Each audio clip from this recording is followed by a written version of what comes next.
कर रहे हैं। एमए थर्ड सेमेस्टर का बहुत ही महत्वपूर्ण टॉपिक है मानव अधिकार, ह्यूमन राइट। आप देखें, मानव अधिकार एक प्रकार के प्राकृतिक अधिकार। किस तरह के अधिकार हैं ये? प्राकृतिक अधिकार, नेचुरल राइट्स, प्राकृतिक अधिकार हैं। इन प्राकृतिक अधिकारों की या मानव अधिकारों की सबसे पहली बार वकालत जो है जेएस मिल ने, जॉन लॉक, सॉरी इसको अमेंड करेंगे, जॉन लॉक ने पहली बार 3 प्राकृतिक अधिकारों की बात की। जॉन लॉक ने 3 प्राकृतिक अधिकारों की बात की, लाइफ, लिबर्टी एंड प्रॉपर्टी। ये 3 अधिकार जो है उसने बताए कि ये प्राकृतिक अधिकार, लाइफ, लिबर्टी एंड प्रॉपर्टी, यानी जीवन का अधिकार, दूसरा स्वतंत्रता का अधिकार और तीसरा संपत्ति का अधिकार। और उसने बताया कि ये तीनों अधिकार चूंकि प्रकृति से मिलते हैं, है ना, इनको राज्य डिक्लेयर नहीं करता है, ये नेचर से ही व्यक्ति को प्रारंभिक मानव को मिले हुए हैं। और जब प्राकृतिक समझौता हुआ था उसी समय ये तय हो चुका था कि राजा जो है वो जीवन, स्वतंत्रता और लोगों की संपत्ति की सुरक्षा सुनिश्चित करेगा। ठीक है, अगर राजा कहीं इन्हें वायलेट करता है, जीवन किसी का छीनता है या स्वतंत्रता हड़पने का प्रयास करता है या लोगों की संपत्ति छीनता है, तो ऐसी कंडीशन में राज्य की जनता को ये पूरा अधिकार होगा कि वो राज्य सत्ता के विरुद्ध या राजा के विरुद्ध विद्रोह करे। ठीक है, इन प्राकृतिक अधिकारों की रक्षा के लिए जनता कभी भी विद्रोह कर सकती है। अब आप देखें, इन मानव अधिकारों के संरक्षण के लिए क्रमशः मानवीय इतिहास में कई क्रांतियां हुई। उन क्रांतियों का हमें बारी बारी से अवलोकन करना है। आप देखें, 1776 में यूएस क्रांति हुई, यूएस रिवॉल्यूशन, यानी अमेरिका की क्रांति। कहाँ की क्रांति हुई? ये अमेरिका की क्रांति है ना, इसको याद रखना है। अमेरिका की क्रांति कब हुई है? 1776। इसके बाद हम आप देखें कि 1789 में बाकायदे जो है फ्रेंच रिवॉल्यूशन हुई,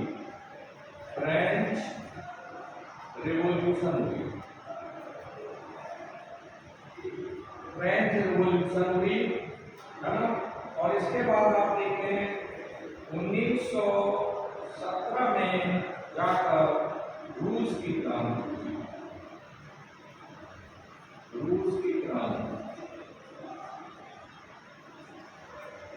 और इन तीनों क्रांतियों के पहले गौरवशाली क्रांति वो ब्रिटेन में हुई, जहां का आपका ये जॉन लॉक था। गौरवशाली क्रांति ये आपके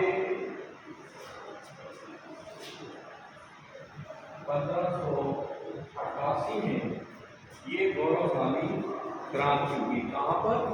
ब्रिटेन में, है ना। और इस क्रांति के द्वारा मानव अधिकारों की दिशा में एक बहुत ही बड़ा अमेंडमेंट हुआ कि बाकायदे बंदी प्रत्यक्षीकरण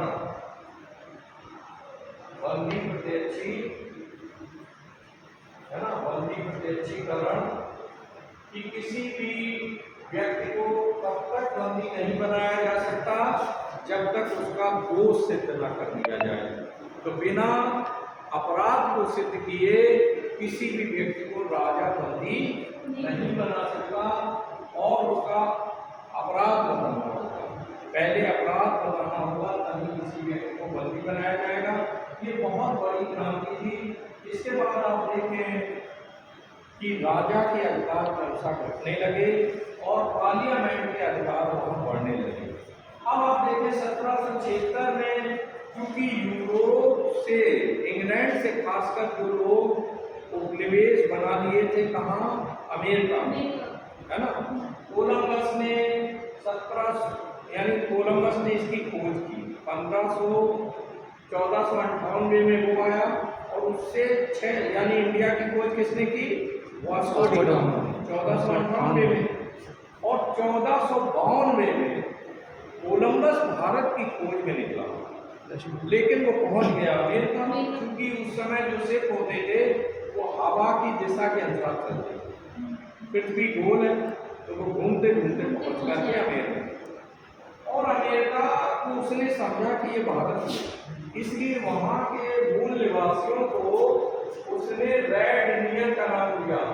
किसका नाम दिया भाई? Red Indian. वहां के जो मूल निवासी थे यूएसए के, उनको उसने रेड इंडियन का नाम दिया। तो आप देखें 1776 में वहां यूरोप के अनेक देशों से लोग जाकर अमेरिका में बस गए, और खासकर पूरी तरह से अंत में जैसे भारत में तमाम यूरोपियन कंपनियां में आई, और अंत में केवल ब्रिटेन की कंपनी जो ईस्ट इंडिया कंपनी जो है वो सफल हुई। इसी तरह अमेरिका में आप देखें आपसी संघर्ष के उपरांत ब्रिटेन का कब्जा हो गया और ब्रिटेन ने उसे अपना उपनिवेश बना दिया। अब इसके बाद आप देखें कि ब्रिटिश गवर्नमेंट वहां पर अन्याय करने लगी, जिसकी वजह से वहां जो बसे हुए यूएस के लोग थे, जो कि यूरोप के ही तमाम देशों से जाकर वहां ट्रांसफर हुए थे, उन सभी ने ब्रिटिश गवर्नमेंट के अगेंस्ट जो है विद्रोह कर दिया।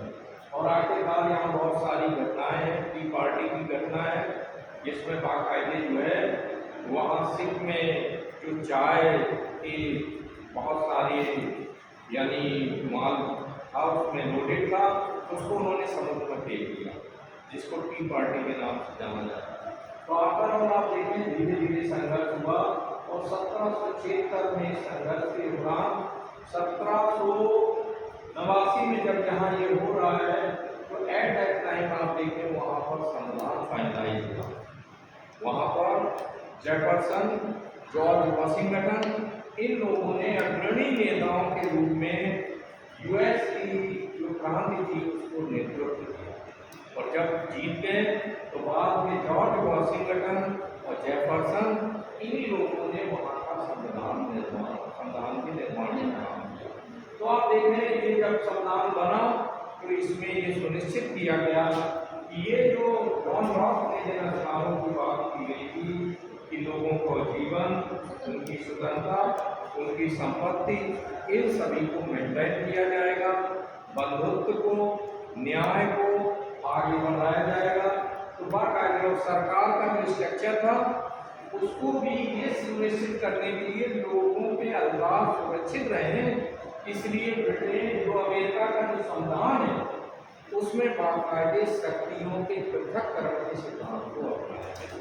जो विधायिका, सरकार के 3 अंग हैं, विधायिका, कार्यपालिका और न्यायपालिका, ये तीनों अलग अलग काम करेंगे और एक दूसरे के क्षेत्र में हस्तक्षेप नहीं करेंगे, लेकिन ये एकदम अलग ना हो जाए एक दूसरे से, इसलिए एक दूसरा सिद्धांत भी उन्होंने अपनाया जिसको नाम दिया गया check and balance. Check and balance का नाम दिया गया।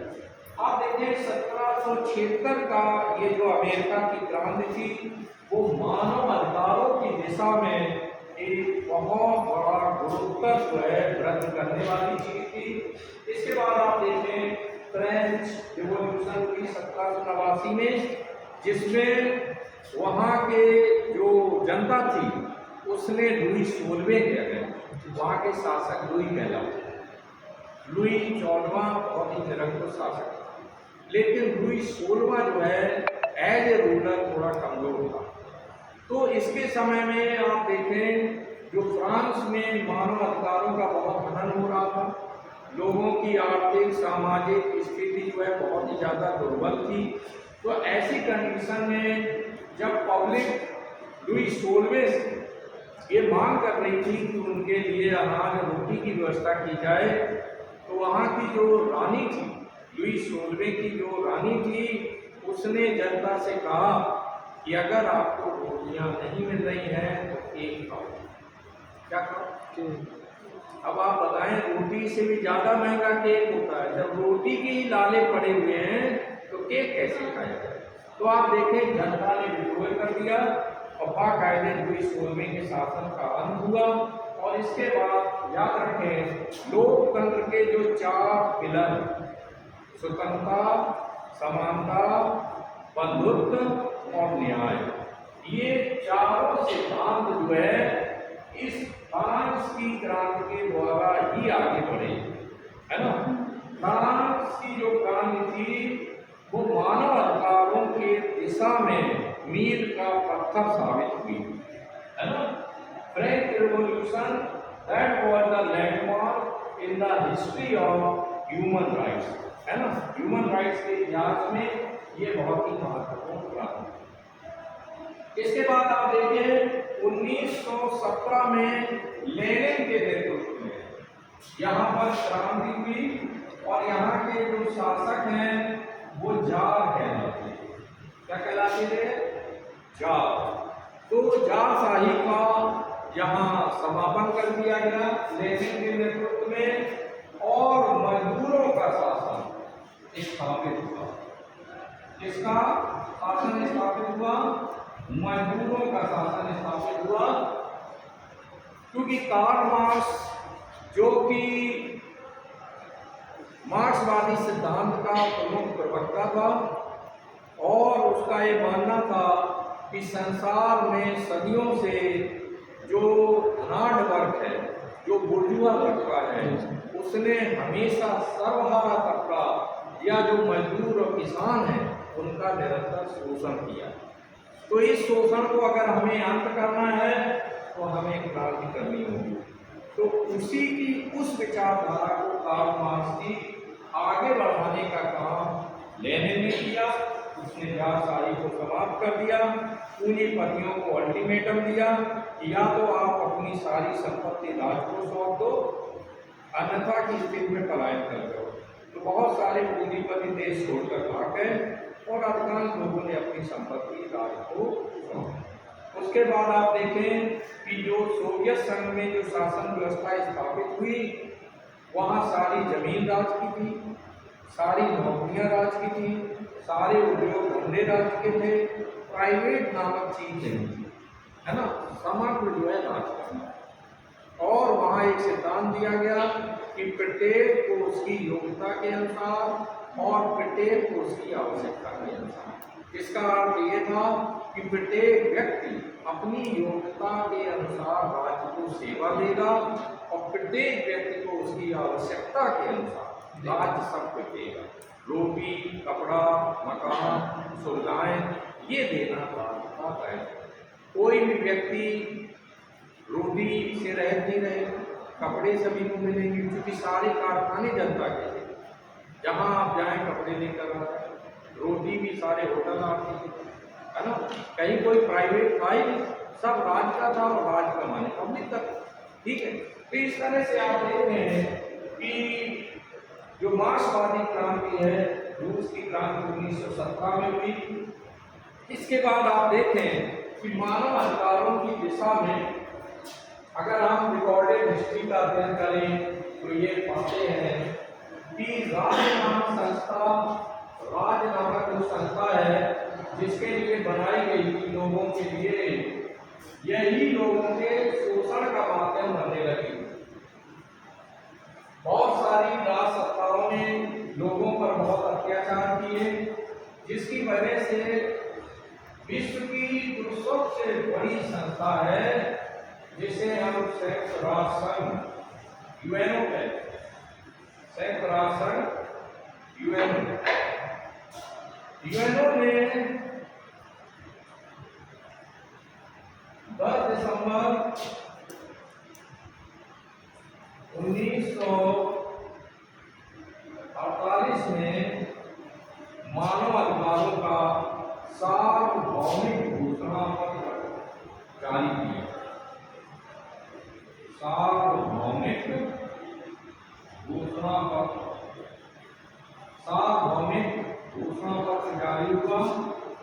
Universal declaration of human rights, ये 10 दिसंबर 1948 को यूएनओ द्वारा ये डिक्लेयर किया गया, जिसके द्वारा बाकायदे ये सुनिश्चित किया गया, एक तो मानव अधिकारों को डिफाइन किया गया और एक बहुत बड़ा चार्टर जिसमें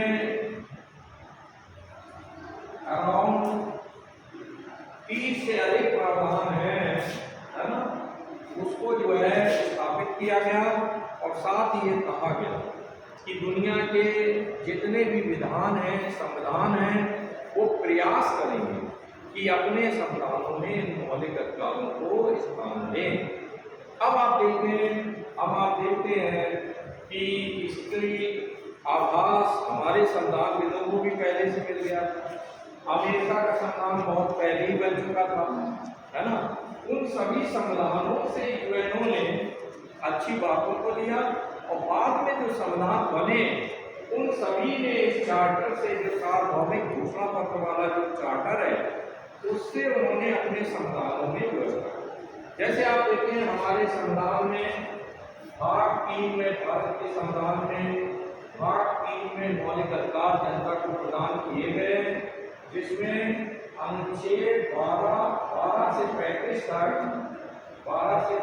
तक बाकायदे एक बड़ा विस्तृत अध्याय जो है मौलिक अधिकारों का, वो जनता को प्रदान किया गया।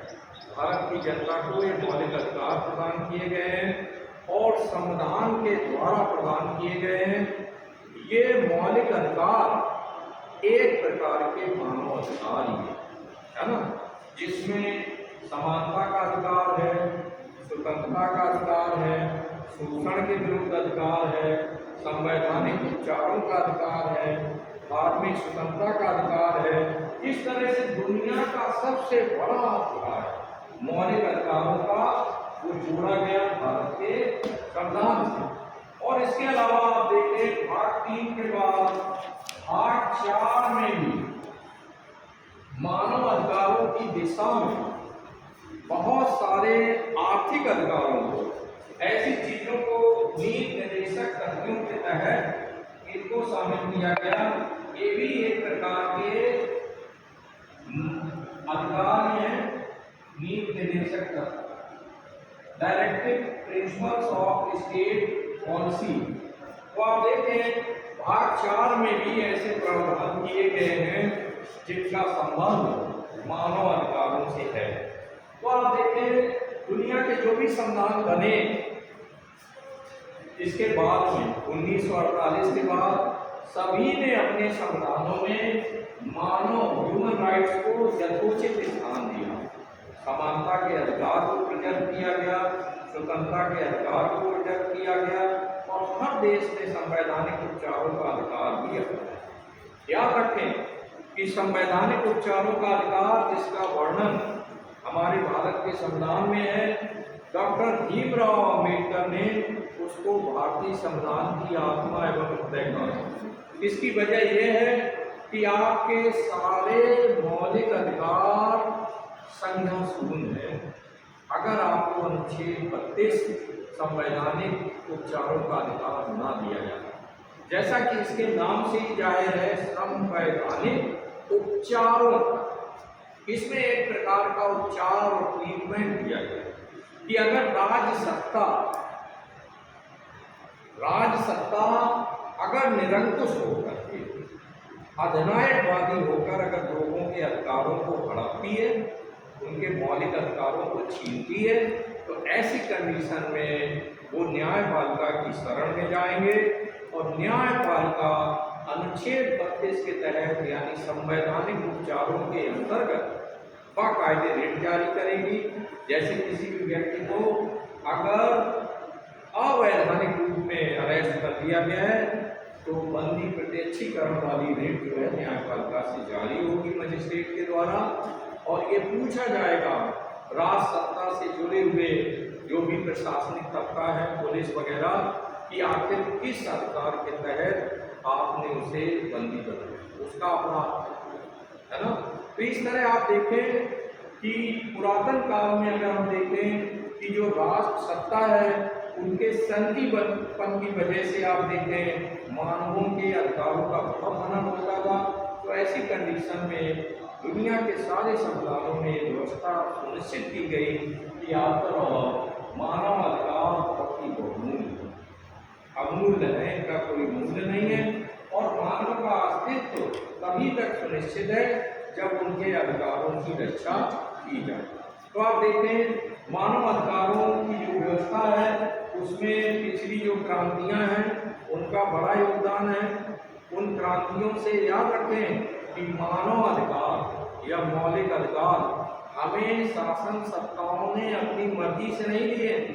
इसके लिए हमें निरंतर जो है जनता को संघर्ष करना पड़ा है, त्याग करना पड़ा है, बलिदान करने पड़े हैं, तब कहीं जा करके अगर हम अपने इतिहास को उठा करके देखें तो आप देखें अंग्रेजों के अगेंस्ट भारतीयों ने किस प्रकार से बलिदान दिए, तब अंग्रेजों ने उन्हें धीरे धीरे जो है अधिकार प्रदान किए और बाद में एक बहुत बड़ा अधिकार प्रदान किया कि आपके देश को पूरी तरह 15 अगस्त 1947 में आज़ाद कर दिया, क्योंकि स्वतंत्रता एक मौलिक अधिकार है। तो आप देखें स्वतंत्रता का अधिकार अमूल्य है, समानता का अधिकार, मानव इतिहास को आप उठा करके देखें कि किस प्रकार से राज सत्ता ने ही नहीं बल्कि जनता ने एक दूसरे के साथ असमानता का व्यवहार किया है ना।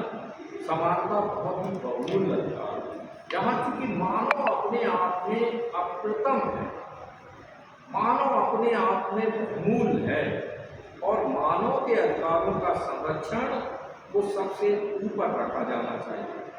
आज हम देखते हैं कि जिस तरह से मान लो राज्य में जो लोग सत्ता को चला रहे हैं या जो प्रशासनिक तबका है, हम मानते हैं ये हमारे राज्य और हम प्रजा, जबकि इस समय इन अ डेमोक्रेटिक एटमॉस्फियर हम लोग लोकतांत्रिक वातावरण में रह रहे हैं जहाँ रियल राजा कौन है राजा? पब्लिक लोग, क्योंकि हमारे संविधान में कहा गया है स्टार्टिंग में प्रस्तावना में be the people of India, हम भारत के लोग। भारत के संविधान का निर्माण किसने किया है? और आप देखें कि दुनिया के अधिकांश संविधानों में यही शब्दावली है, चाहे ऑस्ट्रेलिया का संविधान होता है, चाहे यूएस का होता है, be the people of Australia, be the people of US, हम अमेरिका के लोग। तो पता ये लगा जनता संतुलित है और जनता ने अपने अधिकारों की सुरक्षा के लिए ही राज सत्ता को जन्म दिया है। जो राज सत्ता अस्तित्व में आई वो क्यों आई? भाई हमने असुविधा देखी, पब्लिक ने देखा कि कुछ लोग जब संपन्न हो जाते हैं तो कमजोर लोग उनके चोरी करने लगते, बलशाली लोग लोगों को सताते हैं, तो फिर ये हुआ कि एक राजा बना दिया जाए, एक शक्तिशाली उसके अंडर में फौज रख दी जाए जो हमारे मानव अधिकारों का संरक्षण करे। तो आप देखिए जो राज सत्ता अस्तित्व में आई है वो भी हमारे मानव अधिकारों के संरक्षण के लिए।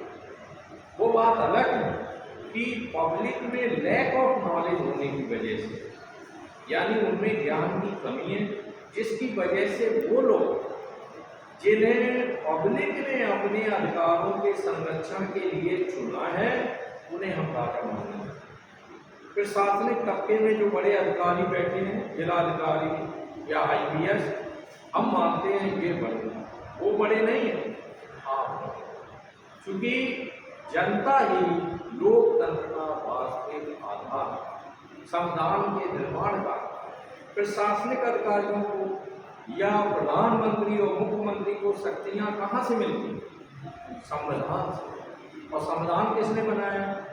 जनता ने, क्योंकि be the people of India, Bharat के लोगों ने बनाया। भारत के लोगों ने कुछ लोगों को अधिकृत किया जिन्होंने भारत का संविधान बनाया, है ना। अब आफ्टर ऑल अगर इसका उल्लंघन कोई कर रहा है तो इंडेक्ट, और फिर इसके बाद दूसरे स्टेप पर हमारा देश लोकतंत्र है, जनता का शासन, जनता के लिए और जनता के द्वारा। तो चूंकि हम ही राजा को चुनते, हम ही प्रधानमंत्री बनाते, हम ही मुख्यमंत्री बनाते हैं, तो ऐसी कंडीशन में उनकी अकाउंटेबिलिटी हमारे प्रति है ना कि हमारी अकाउंटेबिलिटी उनके प्रति। तो लैक ऑफ नॉलेज, चूंकि हमें अपने मानव अधिकारों का ज्ञान नहीं है, हमें फंडामेंटल राइट्स का ज्ञान नहीं है, उसकी वजह से आप देखें कई देशों में जो निरंकुश सत्ता है वो जो है अधिकारों को बहुत ही गलत ढंग से प्रयोग करती है और पब्लिक को वो दास मानने लगती है और उस तरह अपना रिमोट कंट्रोल दे करके वो सुशासन की स्थापना की जगह दुशासन की स्थापना करते हैं, है ना, और मानव अधिकारों का जबरदस्त हनन करते हैं। तो मानव अधिकार का एक लंबा इतिहास है। मानव अधिकारों के अस्तित्व के लिए सदियों से लोगों ने बलिदान दिए हैं, तब जाकर के हम आज लोकतांत्रिक वातावरण में रह रहे हैं, है ना। तो आफ्टर ऑल मानव अधिकारों का ये जो अध्याय है इसको हम आगे बढ़ाएंगे और क्रमशः